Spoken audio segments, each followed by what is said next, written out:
Si tu regardes cette vidéo en ce moment, t'as probablement autre chose à faire. Une tâche, un truc important qui traîne depuis lundi ou depuis jeudi dernier ou depuis ce fameux « je m'y mets demain » de il y a 3 semaines.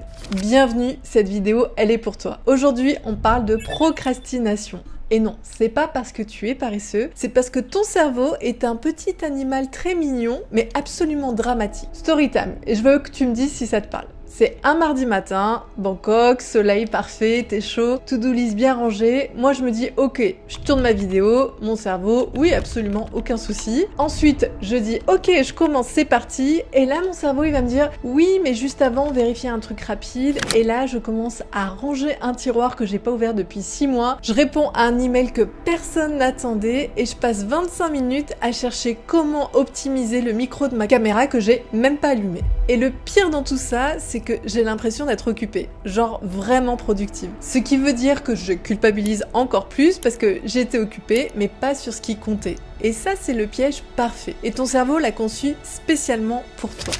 Maintenant, qu'est-ce qu'on t'a dit pour régler ça ?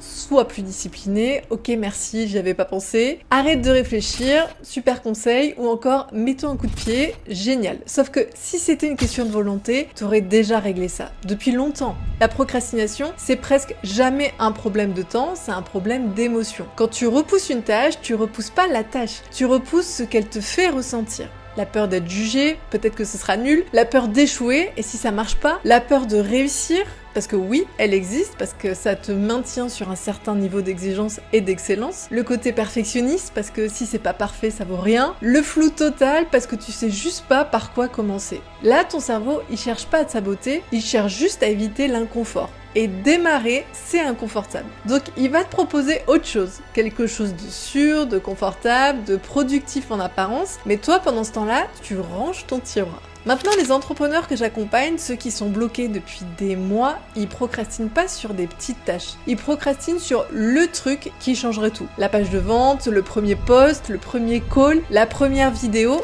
Et pendant ce temps-là, quelqu'un d'autre, avec bien moins d'expertise qu'eux, moins de légitimité, moins de talent, va appuyer sur publier. Et logiquement, c'est lui que leur futur client trouve en premier. Donc la procrastination, réellement, elle a un prix.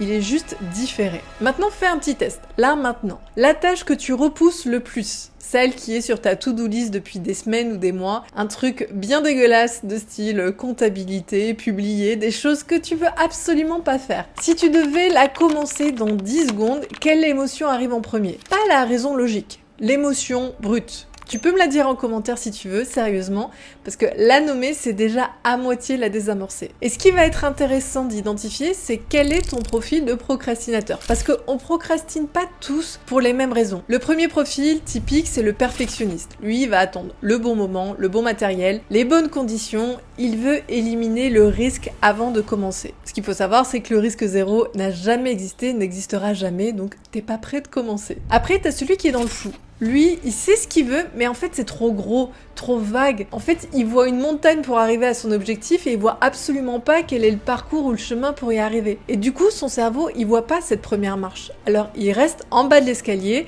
et regarde le plafond. Et ensuite, le fatigué qui est sous pression. Alors lui, il est déjà épuisé, il est au bout de sa vie. Il se met une pression qui est énorme et il confond souvent ambition et auto-violence, clairement. Et d'ailleurs, c'est ce qui est le plus courant chez les entrepreneurs. La bonne nouvelle, c'est que peu importe ton profil, la sortie, elle est la même et c'est un système en 4 étapes. Étape numéro 1, c'est le premier geste. C'est pas la tâche. Ton cerveau, il cherche pas à te saboter, il cherche juste à éviter l'inconfort. Et démarrer, comme je te l'ai dit, c'est inconfortable. Alors, on le piège, gentiment. Là, la règle, c'est que tu commences pas la tâche, tu fais juste le premier geste. La micro-tâche. Tu dois tourner une vidéo, et ben tu ouvres la caméra et tu dis une phrase, n'importe laquelle. Tu veux faire du sport, la première chose que tu fais, c'est que tu mets ta tenue de sport quand tu te lèves le matin. Tu mets tes chaussures, t'es prêt. C'est tout. Tu veux faire une newsletter, tu écris un titre moche, même s'il n'est pas parfait, sur une feuille, sur un dossier, et tu commences. Ton cerveau, il peut pas refuser ça. C'est trop petit pour faire peur. Ensuite, étape numéro 2, c'est un minuteur qui est ridicule. Tu peux mettre même 10 minutes. C'est pas pour finir ta tâche, c'est vraiment juste pour la démarrer. Et là, le truc un peu magique, c'est que la plupart du temps, une fois que t'es lancé, tu continues. Parce que commencer, c'est toujours la partie la plus dure, sans exception. Et si tu t'arrêtes après 10 minutes, c'est pas grave. T'as quand même prouvé à ton cerveau que c'était possible, ça compte beaucoup plus que tu ne le me crois. Ensuite, t'as l'étape numéro 3, c'est la version nulle qui doit être autorisée. Ça, c'est surtout pour les perfectionnistes. La phrase à graver quelque part sur ton ordinateur, c'est « Je fais une version brouillon que personne ne verra ». Ça, c'est ta version nulle. C'est la porte d'entrée vers la version bien. La version parfaite, elle n'a jamais été produite par personne. Elle vit dans les têtes et elle meurt aussi. Moi, mes toutes premières vidéos face caméra, je les avais filmées depuis mon appartement, c'était au Cambodge, à Siem Reap. Il y avait un ventilateur en fond sonore, un éclairage de cave, un son horrible, mais pourtant elles ont été tournées, elles ont ramené des clients et elles m'ont permis d'arriver aujourd'hui sur des versions un petit peu plus professionnelles. Mais si tu commences et tu dis « Ok, je veux la version pro directe » alors que t'as jamais fait l'exercice de parler en caméra, de te filmer, de faire du montage vidéo, etc. Forcément, tu vas jamais la poster parce que tu compares ton chapitre 1 au chapitre 500 de quelqu'un d'autre. Et c'est là qu'il faut que tu commences, que tu sois indulgent et que tu dises « Ok, la version nulle, elle est là, mais elle va surtout battre la version parfaite qui n'existe pas. » À chaque fois et sans exception. Ensuite, l'étape numéro 4, c'est que tu fermes la boucle 30 secondes après chaque session. C'est-à-dire que tu notes ce que tu as fait, ce qui a coincé, le prochain mini-geste, la micro-action, parce que sans ça, ton cerveau, il retient juste « Ouais, c'était un peu confus et stressant ». Et demain, il te protège encore plus fort. Plus de tiroirs à ranger, plus de mails oubliés à relire, etc.